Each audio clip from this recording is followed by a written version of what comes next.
오늘 우리에게 주시는 하나님의 말씀은 마가복음 11장 15절에서 19절까지 말씀입니다.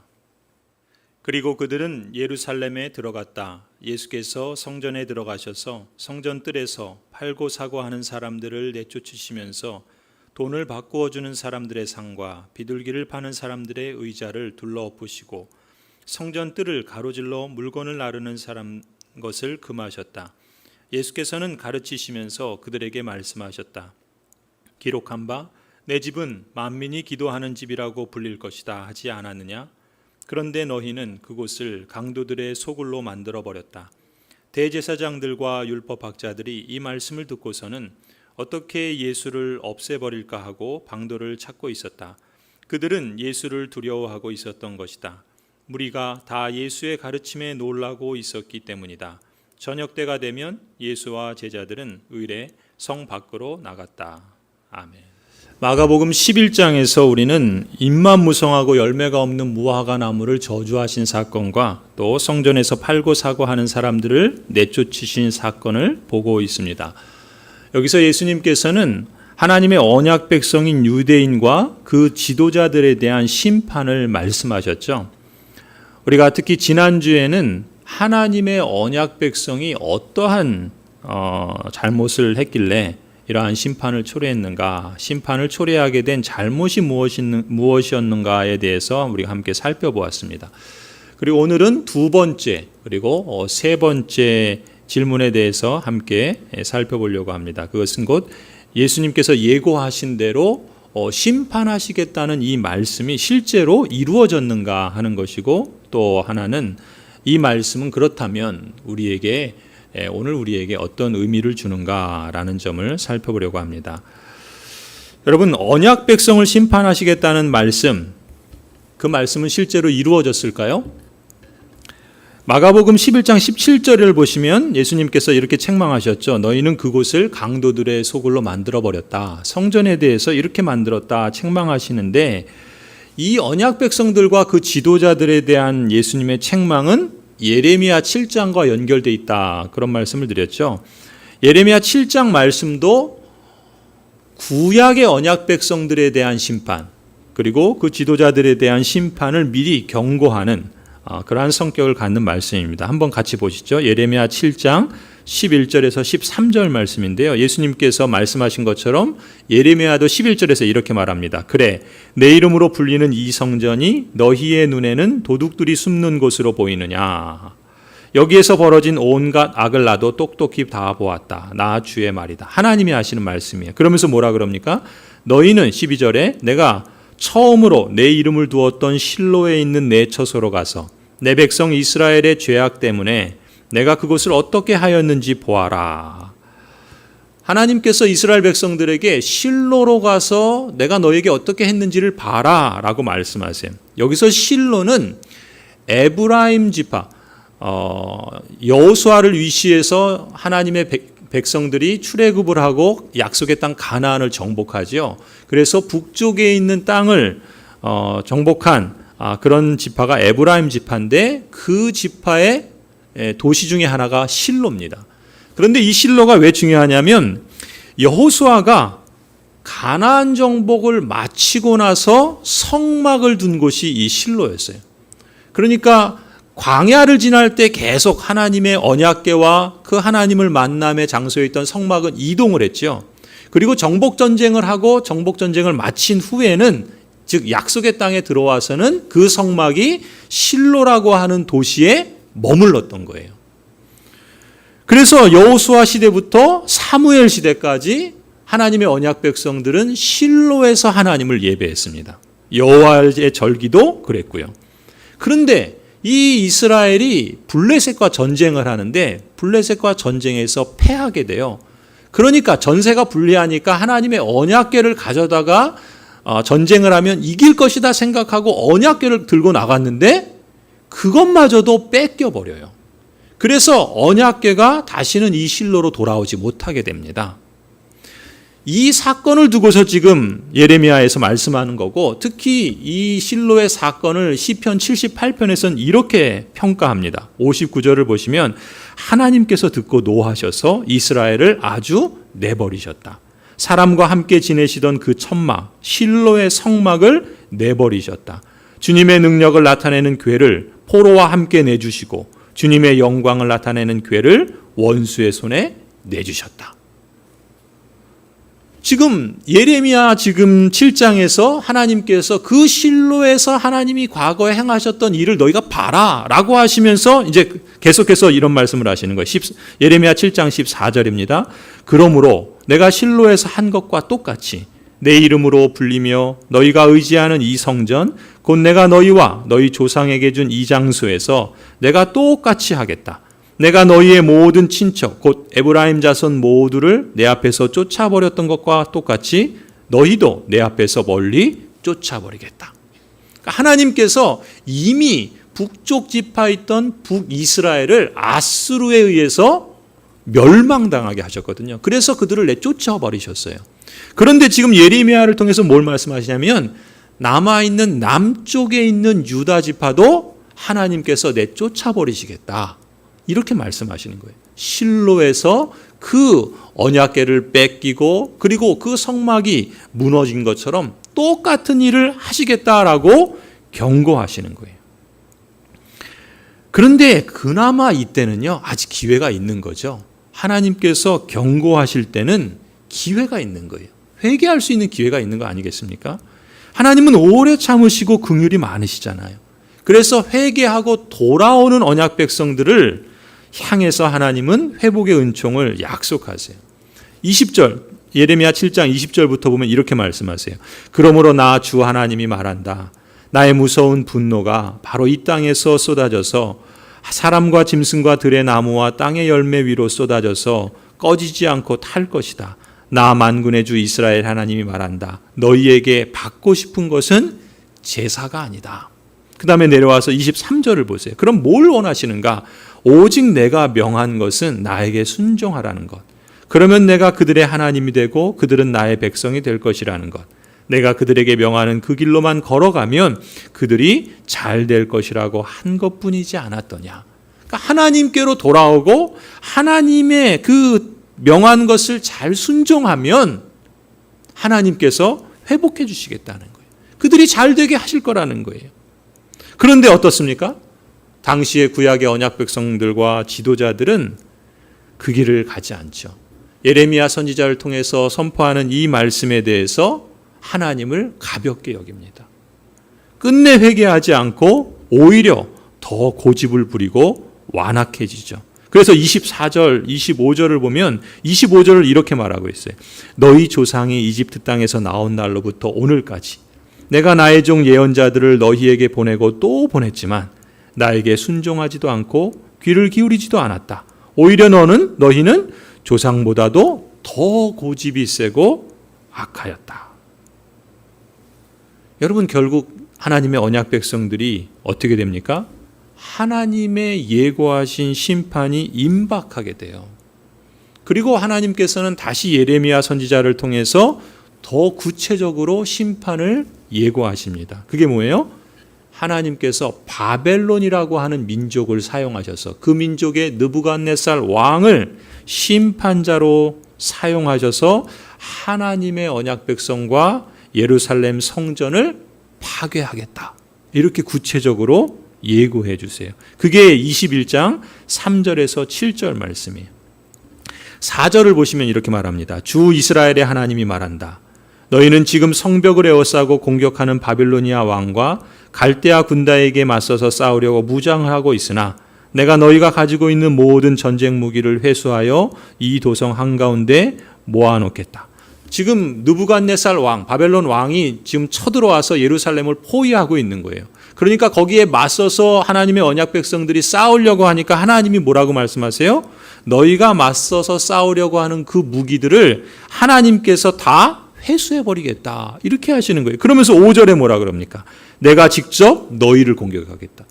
바벨론이 공격하는데 이걸 뭐라고 표현하세요? 하나님이 하나님의 언약 백성들을 직접 공격하겠다 이렇게 말씀하시는 거예요. 그러면서 계속 보세요. 이 분노, 이 노여움, 이 우라를 참을 수가 없어서 내가 팔을 들고 나의 손과 강한 팔로 너희를 치고 사람이나 짐승을 가리지 않고 이 도성에 사는 모든 것을 칠 것이니 그들이 무서운 전염병에 걸려 몰살할 것이다. 나 주의 말이다. 하나님께서 하나님의 택하신 언약 백성들에게 이렇게 말씀하시는 거예요. 그 다음 보세요. 그런 다음에 전염병과 전쟁과 기근에서 살아남은 이 도성의 사람들, 그 전쟁 난리통에도 살아남을 사람들이 있다는 거예요. 근데 그 사람들 어떻게 되나 보세요. 곧 유다왕 시드기야와 그의 신하들과 백성을 바벨로니아 왕 느부갓네살의 손과 그들의 원수들의 손과 그들의 목숨을 노리는 사람들의 손에 포로로 넘겨주겠다. 그 난리통에 살아남은 사람마저도 하나님께서 포로로 넘겨주시겠다는 거예요. 여러분, 상황이 이렇게 급박해요. 이 정도로 심각합니다. 그런데 이 말씀을 듣는 당시의 언약 백성들과 그 지도자들은 어떻게 합니까? 회개하기는커녕 그 말씀을 선포하는 예레미야를 비난합니다. 그리고 사형시켜서 죽여야 한다고 아우성을 쳐요. 그게 26장 7절에서 9절 말씀이에요. 8절을 보시면 예레미야가 주님의 명대로 모든 백성에게 주님의 모든 말씀을 선포하니까 어떤 반응을 보입니까? 제사장들과 예언자들과 모든 백성이 그를 붙잡고 소리쳤다. 너는 반드시 죽고 말 것이다. 어찌하여 너가 주님의 이름을 빌려 이 성전이 실로처럼 되고 이 도성이 멸망하여 여기에 아무도 살 수 없게 된다고 예언하느냐? 지금 이렇게 예레미야를 책망하는 거예요. 그러면서 온 백성이 주님의 성전 안에 있는 예레미야를 어떻게 합니까? 치려고 그 주위로 몰려들었다. 여러분, 결국 어떤 결과로 끝날까요? 예루살렘 성전은 예고하신 대로 파괴됩니다. 그리고 하나님의 언약 백성들은 포로가 되어서 바벨론으로 끌려갑니다. 그걸 예레미야가 52장에 기록해요. 이렇게 기록합니다. 바벨로니아 왕의 부하인 근위대장 느부사라단이 예루살렘으로 왔다. 그러니까 바벨론 왕 느부갓네살이 보낸 그 군대 장관이 예루살렘으로 들어온 거예요. 쳐들어온 겁니다. 어떻게 합니까? 13절. 그는 주님의 성전과 왕궁과 예루살렘의 모든 건물, 곧 큰 건물은 모두 불태워버렸다. 근위대장이 지휘하는 바벨로니아의 모든 군대가 예루살렘의 사면 성벽을 모두 헐어버렸다. 근위대장 느부사라단은 백성 가운데서 가장 가난한 사람들과 도성 안에 남은 나머지 사람들과 바벨로니아 왕에게 투항한 사람들과 나머지 기술자들을 모두 포로로 잡아갔다. 여러분, 언약에 신실하신 하나님께서 그렇게 오래 참으시고 긍휼을 베푸셨지만 그럼에도 돌이키지 않는 언약 백성들과 지도자들은 결국 심판을 당하게 됩니다.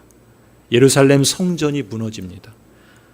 언약 백성의 다수는 다 죽임을 당합니다. 그나마 살아남은 사람들도 바벨론의 포로로 끌려갑니다.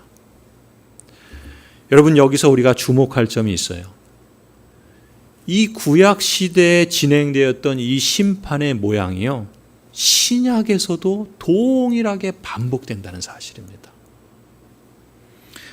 우리가 앞서 보았던 마가복음 11장에서 잎만 무성하고 열매가 없는 무화과 나무를 저주하셨죠. 또 성전에서 팔고 사는 사람들을 예수님께서 내쫓으시면서 성전을 강도들의 소굴로 만들었다고 지도자들을 책망하셨죠. 예수님은 거듭거듭 신약의 언약 백성들을 책망하십니다. 그리고 회개를 촉구하세요. 그런데 어떻게 합니까? 오늘 본문에서 보시는 것처럼 오히려 18절의 대제사장들과 율법학자들은 예수님의 그 말씀에, 그 경고에 회개하고 돌이키려 하지 않고 어떻게 합니까? 어떻게 하면 예수를 죽일까? 서로 입을 맞추고 모의를 합니다. 예레미야 시대에 언약 백성들과 지도자들이 예레미야에게 했던 것과 동일한 모습을 보여주고 있어요. 그럼 결국 어떻게 될까요? 여러분, 우리가 이제 뒤에 보겠지만 마가복음 13장에 가면은요, 예수님께서 이렇게 말씀하십니다. 13장 1절부터 2절 말씀이에요. 예수께서 성전을 떠나가실 때 제자들 가운데서 한 사람이 예수께 말하였다. 선생님 보십시오. 얼마나 굉장한 돌입니까? 얼마나 굉장한 건물들입니까? 2절 예수께서 그에게 말씀하셨다. 너는 이 큰 건물들을 보고 있느냐? 여기에 돌 하나도 돌 위에 남지 않고 어떻게 됩니까? 다 무너질 것이다. 예수님께서 이 성전이 무너질 것이다 라고 확고하게 말씀하십니다. 여러분, 그렇다면 예수님이 예고하신 대로 과연 예루살렘 성전은 무너졌을까요? 예, 완전히 무너집니다. 성전이 무너져요. 역사 기록에 의하면요, 주후 70년에 로마 제국의 티투스 장군이 예루살렘의 침공에 들어와서 예루살렘의 모든 건물들을 다 파괴시킵니다. 성전도 불에 타버립니다. 성전에 우리가 지난주에 봤던 그림 가운데 그 화려한 큰 헤롯이 다시 중건한 이 예루살렘 성전은 서쪽의 벽 하나만 남고 다 부서져 버려요. 그 서쪽의 벽이 뭐냐면 지금도 예루살렘에 가면은 있는 통곡의 벽입니다. 그래서 지금도 저도 가봤는데 거기에 유대인들은 거기에다가 이제 그 뭐 기도문을 써가지고 그 벽에다 꽂아서 기도해요. 그게 뭐냐면 당시에 있었던 예루살렘 성전 서쪽 벽이에요. 그것만 남겨두고 모든 걸 다 부셔버려 버렸어요. 그리고 그뿐만이 아닙니다. 성전에 있던 여러 가지 물건들 티투스 장군이 다 가져가 버렸습니다. 불타고 무너지고 완전히 폐허가 돼 버렸습니다. 여러분 그림을 보시면 옆에 있는 그 문이 로마에 있는 개선문이에요. 그러니까 파리의 개선문만 있는 게 아니라 그거보다 더 앞선 시대에 로마의 개선문이 있는데 이 개선문의 이름이 뭐냐면 티투스 개선문입니다. 예루살렘을 정복하고 성전을 회파하고 모든 성벽을 다 부숴버린 그 일을 기념하기 위해서 로마에 세운 개선문이 티투스 개선문이에요. 지금도 많은 사람들이 관광하기 위해서 이것을 보러 갑니다. 이 개선문을 가만히 보시면은 그 안에 이제 옆에 있는 벽화, 그 벽에 이렇게 부조로 조각해 놓은 게 있는데 그 그림 중에 어떤 그림이 있냐면 잘 안 보이실 텐데 거기 중간쯤에 보면 7 촛대가 있어요. 메노아라고 하는 건데 이건 유대인을 상징하는 겁니다. 그리고 나팔이 있어요. 황금 나팔이 있습니다. 즉 티투스 장군이 이 예루살렘 성전을 공격하고 다 무너뜨리면서 거기에 있는 7 촛대를 가져가고 황금 나팔을 가져가고 테이블을 가져가는 그런 것을 전리품으로 가져가는 그림을 조각으로 그 개선문에다가 새겨둔 겁니다. 여러분 이 사건이 무엇을 의미합니까? 예수님께서 심판을 예고하셨는데 그 하나님의 말씀에 대해서 그 사건이 그대로 이루어진 거예요. 그게 언제 이루어졌다고요? 주후 70년에 이루어집니다. 그때는 언제냐면 예수님께서 십자가에서 죽으시고 부활하시고 승천하시죠. 그리고 나서 불과 40년도 채 안 돼서 한 세대도 되지 않아서 예수님이 하신 이 심판의 말씀은 그대로 역사 속에서 실행된다라는 것입니다. 성도 여러분, 우리가 앞서 보한 것처럼 구약의 언약 백성들의 심판, 그리고 예수님 당시에 신약의 언약 백성들에 대한 심판이 반복되어져서 나타났다는 것을 우리는 기억해야 할 것입니다. 그렇다면 세 번째, 여러분 생각해 보십시오. 하나님께서 친히 택하신 언약 백성들을 하나님이 친히 심판하십니다. 이 사건들은 오늘 우리가 누굽니까? 하나님의 언약 백성이잖아요. 하나님의 언약 백성인 우리들에게 어떤 교훈을 주는 것일까요? 구약과 신약에서 반복된 역사를 통해서 우리가 잊지 말고 기억해야 할 교훈 3가지를 말씀드리겠습니다. 첫 번째는요, 하나님께서는 언약의 신실하신 주 여호와라는 사실입니다. 여러분, 하나님이 언약의 신실하다는 말이 무슨 뜻입니까?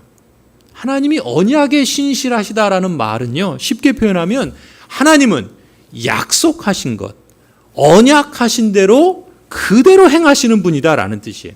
언약의 신실하다라는 말은 뭡니까? 신실하다는 것은 믿을 만하고 또 신뢰할 만하다는 거잖아요. 하나님은 약속하신 것, 언약하신 것은 반드시 행하십니다. 그런 점에서 이 두 사건은 오늘 우리에게 이 사실을 다시 한번 상기시켜 줍니다. 무슨 얘기입니까? 앞서 무화과 나무를 저주하신 사건을 설교하면서 우리는 예레미야 24장의 이야기를 보았습니다. 예레미야 24장에서는 성전 앞에 두 광주리가 있는데 한 광주리에는 좋은 무화과 열매가 있고 다른 한 광주리에는 나빠도 너무 나쁜, 그래서 먹을 수 없는 무화과 열매가 담겨 있었다 그랬죠. 그런데 그 두 광주리의 그 결과는 무엇을 말한다 그랬습니까? 모두가 다 하나님의 언약 백성을 말한다 그랬죠. 나쁜 무화과 나무도 좋은 무화과 열매도 다 하나님의 언약 백성이라 그랬어요. 그런데 그 둘의 결과는 어떻게 끝났는가? 하나님께서 예레미야 24장에서 그렇게 말씀하시죠. 좋은 무화과 나무는 여호와께서 잘 돌볼 것이다. 그래서 그들이 온전한 마음으로 여호와께로 돌아와서 하나님의 백성이 되고 하나님은 그들의 하나님이 되어주겠다 약속하셨잖아요. 반면에 나쁜 무화과 열매에 대해서 뭐라 그럽니까? 나쁜 무화과 나무는 수치와 조롱을 당하게 되고 또 비웃음과 저주를 받게 될 것이다. 이런 말씀하셨잖아요. 무슨 얘기예요? 언약에 신실하신 하나님은 말씀하신 대로 행하시는 분이시라는 거예요.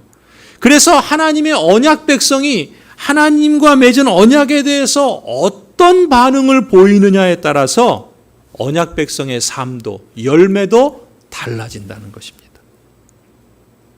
뿌린 대로 거두게 하신다는 거예요.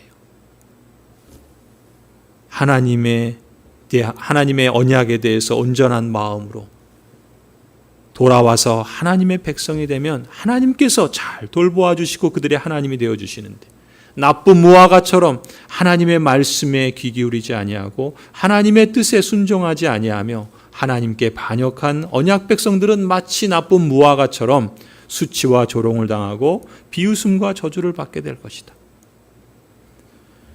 언약 백성의 삶도 하나님의 언약에 대해서 어떤 반응을 보이느냐에 따라서 이렇게 달라질 수 있다는 것입니다.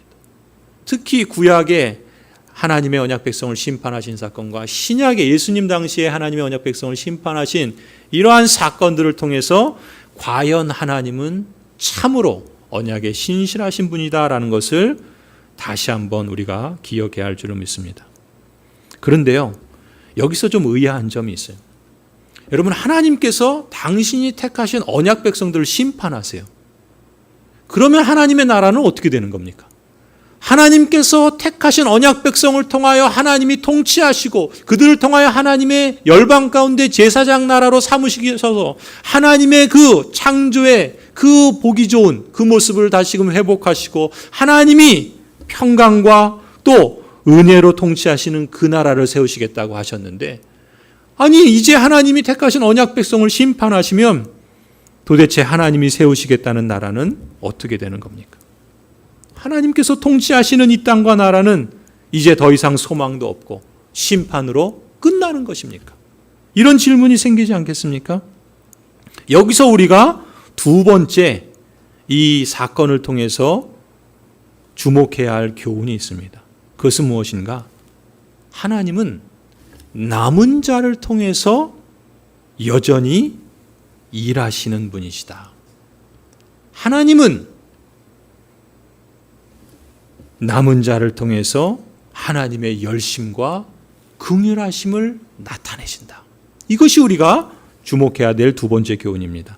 다시 말씀드리면 하나님께서는 언약 백성을 심판하심에도 불구하고요, 그 심판 가운데서도 여전히 하나님의 언약을 잘 지키고 잘 되게 하시는 남은 자를 두신다는 거예요.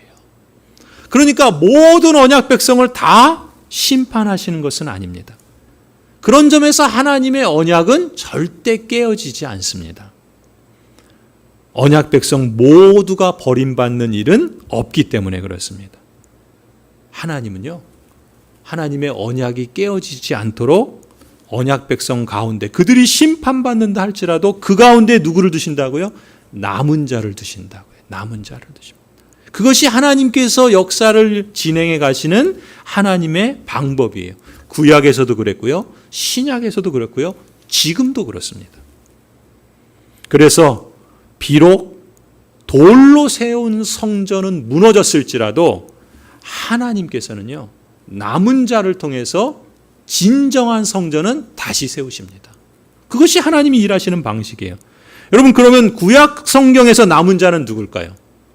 구약 성경에서 남은 자는요, 바벨론 포로에서 다시 약속의 땅 예루살렘으로 돌아온 사람들이 남은 자예요.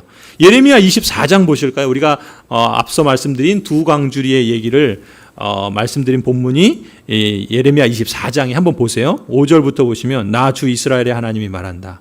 내가 이곳에서 바빌로니아 사람의 땅으로 내쫓은 유다의 포로들을 어떻게 합니까? 이 좋은 무화과처럼 잘 돌보아 주겠다. 그래서 내가 그들을 지켜보면서 잘 되게 하고 다시 이 땅으로 데려오겠다. 이들이 남은 자예요. 그래서 내가 그들을 세우고 헐지 않겠으며 내가 그들을 심고 뽑지 않겠다. 이제는 내가 그들에게 나를 그들의 주로 알아볼 수 있는 마음도 주고, 그러면 그들이 온전한 마음으로 내게 돌아와서 나의 백성이 되고 나는 그들의 하나님이 되겠다. 이들이 하나님의 언약 백성 가운데 남은 자입니다. 여러분, 바벨론 포로를 겪은 사람들이 1차, 2차, 3차에 걸쳐서 예루살렘으로 돌아와요. 돌아온 사람들이 못합니까? 남은 자들이 못해요? 성전 재건하죠. 무너진 성벽을 다시 구축합니다. 그리고 하나님의 말씀인 율법을 다시 회복하는 일들을 해요. 하나님이 이렇게 남은 자를 통해서 하나님의 열심과 긍휼하심을 나타내시는 거예요. 여러분, 언약 백성들, 돌아온 남은 자들이 이런 일들을 하는 목적이 뭐였겠어요? 오직 하나예요. 하나님을 경외하고 온전한 예배를 힘써 지키는 데 있었습니다. 또 우리가 보았던 것처럼 하나님의 뜻을 따라서 공평과 공의를 실천하는, 이게 뭡니까? 약자들을 돌아보는 거라 그랬죠. 그래서 하나님의 은혜로운 통치와 다스림이 여전히 이 땅 가운데 있다라는 것을 증거하는 거예요. 그것이 바로 하나님의 나라를 증거하는 것 아닙니까?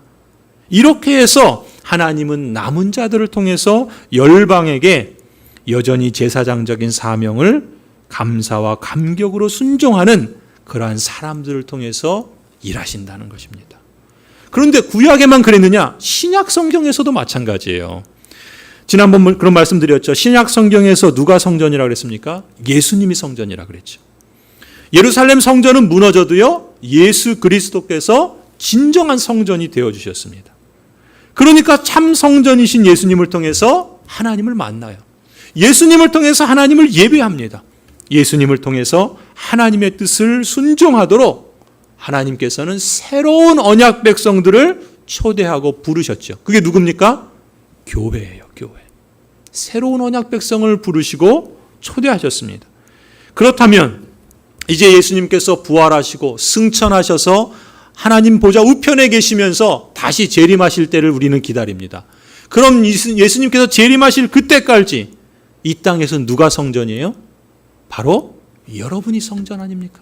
교회가 성전이에요. 고린도전서 3장에서 이렇게 말씀하지 않습니까? 여러분은 하나님의 성전이며 하나님의 성령이 여러분 안에 거하신다는 것을 알지 못합니까? 누구든지 하나님의 성전을 파괴하면 하나님께서도 그 사람을 멸하실 것입니다. 하나님의 성전은 거룩합니다. 바로 여러분이 하나님의 성전입니다. 교회가 하나님의 성전인 거예요. 하나님의 언약 백성이 성전인 거예요. 성도 여러분, 여러분 기억하십시오. 여러분이 하나님의 거룩한 성전입니다. 참 성전이신 예수 그리스도께서 대속의 피로 값주고 사신 거룩한 성전이 바로 여러분입니다.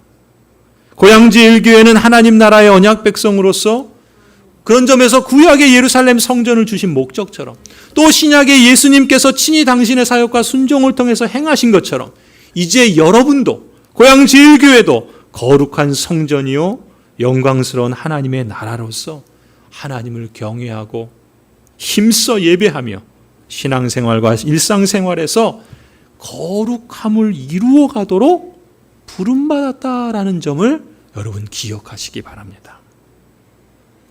또 다른 한편으로는요, 이 세상에서 약육강식이 판치고 죄 많은 이 세상에서 공평과 공의를 행하며 선한 행실을 실천함으로써 교회를 통하여 하나님 나라를 증거하는 산 증인이 되라 말씀하시는 것 아닙니까? 그래서 교회는 제사장적인 사명을 이렇게 힘써 순종해야 할 줄로 믿습니다. 이런 맥락에서 우리가 세 번째, 이 사건을 통해서 기억해야 할 세 번째 교훈은요, 우리 교회가 하나님 나라의 언약 백성의 공동체로서 참된 교회로 자라가야 된다는 거예요. 그리고 참된 교회로 자라가기 위해서는 무엇보다도 교회의 본질에 충실해야 됩니다. 교회의 본질이 무엇인지를 잘 배워야 하고요. 또 그 교회의 본질을 힘써서 실천해야 됩니다. 여러분, 우리 이제 9월에 우리 김정희 목사님이 교회다운 교회라는 책으로 우리 일꾼대학을 해요. 많이 참여하세요. 온라인으로 하는데 책을 한번 꼭 보시고 또 가급적이면 그 공부에 많이 참여하시기 바랍니다. 왜요? 하나님 나라의 언약 백성의 공동체로서 참된 교회가 어떤 교회인가? 교회다운 교회가 어떤 교회인가? 교회의 본질이 뭔가? 교회의 본질의 그 정체성이 뭔가? 그것을 우리가 잘 이해하고 배워서 함께 힘쓰려면 이것이 필요한 거예요. 여러분, 사도 바울께서도요, 로마서 11장에서 이렇게 권면합니다. 로마서 11장 보시면요, 이제 나는 이방 사람인 여러분에게 말합니다. 쭉 내려가서 18절을 보시면 그대는 본래의 가지들을 향하여 우쭐대지 말아야 합니다. 무슨 얘기냐면요, 원래 유대인이 본래 가지였어요. 그런데 하나님께서 유대인을 치셨습니다. 심판하셨어요. 그래서 그 돌 올리브 나무였던 이방인들이 이제 하나님의 참 성전인 예수 그리스도께 접붙여져서 성전이 된 거예요. 그러니까 이방인이었던 우리가 하나님의 거룩한 성전이 되고 또 참 이스라엘이 되었다라는 거예요. 그러니까 심판받은 유대인들에 대해서 우쭐대지 말라는 거예요. 그게 8절이에요. 그대는 본래의 가지들을 향하여 우쭐대지 말아야 됩니다. 20절 보세요. 옳습니다. 그 가지들이 잘린 것은 믿지 않은 탓이고, 그 가지들은 누구예요? 유대인들. 유대인들이 잘린 것은 믿지 않은 탓이고 그대가 그 자리에 붙어 있는 것은 믿었기 때문입니다. 그러니 교만한 마음을 품지 말고 도리어 어떻게 하라고요? 두려워하십시오. 뭘 두려워하라고요? 하나님께서 본래의 가지들을 아끼지 않으셨으니 접붙인 가지도 아끼지 않으실 것입니다. 그러므로 하나님의 인자하심과 준엄하심을 생각하십시오. 하나님은 넘어진 사람들에게는 준엄하십니다. 그러나 그대가 하나님의 인자하심에 머물러 있으면 하나님이 그대에게 인자하게 대하실 것입니다. 그렇지 않으면 그대도 잘릴 것입니다. 하나님의 언약 백성들에게 하시는 말씀입니다. 성도 여러분, 성경이 우리의 삶의 또 행실의 표준입니다. 그런 점에서 성경은 모든 규범을 정해주는 표준이에요. 그래서 이 성경이 또한 규범으로, 새로운 규범으로 정해준 것이 있는데 그것이 신앙 고백이고 또 교리문답입니다. 그래서 우리는 하이델베르그, 웨스트민스터 신앙 고백, 벨직 신앙 고백 이런 것들을 이제 배우고 또 함께 교독하고 또 고백합니다. 그런데 웨스트민스터 신앙 고백 25항에 보면은요, 교회에 대해서 순수한 교회가 있고 덜 순수한 교회가 있다 이렇게 가르칩니다. 그리고 벨직 신앙고백서 29장에 보면은 조금 더 구체적으로 참된 교회가 있고 거짓된 교회가 있다 그럽니다. 여러분, 교회라는 이름을 갖고 있다고 해서 모든 교회가 다 참된 교회가 아닙니다. 참된 교회가 있고 거짓된 교회가 있다라고 말해요. 그렇다면 참된 교회와 거짓된 교회는 어떻게 구분해야 되는가? 이 시대 가운데 더 필요한 분별력입니다. 그리고 그 차이점은 무엇인가? 이미 벨직 신앙고백서에서 그것을 가르치고 있습니다. 이렇게 가르쳐요. 참 교회에 대해서 이렇게 말합니다. 참 교회임을 알 수 있는 몇 가지 사실은 다음과 같습니다. 만일 복음의 순수한 교리가 전파되고 그리스도에 의해 세워진 성례가 순수하게 이행되며 교회의 가르침으로 인해 죄를 징벌하는 일이 일어난다면 이는 참 교회에 속하는 것입니다. 요컨대 모든 일이 참된 하나님의 말씀에 따라 이루어지며 동시에 말씀에 어긋나는 모든 일이 제거될 때, 그리고 예수 그리스도께서 교회의 유일한 머리 되신 분으로 인정됨으로 그 누구도 이분에게서 벗어날 권리가 없다는 사실을 인정할 때 그 교회는 참 교회라는 것을 분별할 수 있다라는 거예요. 그리고 참 교회에 속한 성도에 대해서 이렇게 말씀합니다. 교회 성도에 관하여 다음에 몇 가지로 인하여 그들이 그리스도인됨, 참된 성도인가를 알 수 있다는 거예요. 어떤 걸로요? 즉 믿음으로 예수 그리스도를 유일한 구세주로 받아들인 후에 죄를 멀리하며 의를 따라 살고 참 하나님과 이웃을 사랑하며 모든 것을 참으면서 육체의 정욕을 십자가에 못 박는 삶을 살아갈 때 그 사람은 그리스도의 흔적을 갖게 된 사람이다. 참된 성도다. 이렇게 말하는 거예요. 그러나 그렇다고 해서 그리스도인에게는 마치 허물이 전혀 없는 것처럼 오해해서는 안 된다라고 가르칩니다. 다만 그리스도인들은 모든 생활에 있어서 성령을 힘입어 모든 죄악과 싸워나가면서 그리스도를 믿는 믿음을 통하여 모든 죄를 사해 주신 우리 주 예수 그리스도의 보혈과 죽으심 그리고 고난당하심과 순종하심에 힘입어 살아가는 것이다.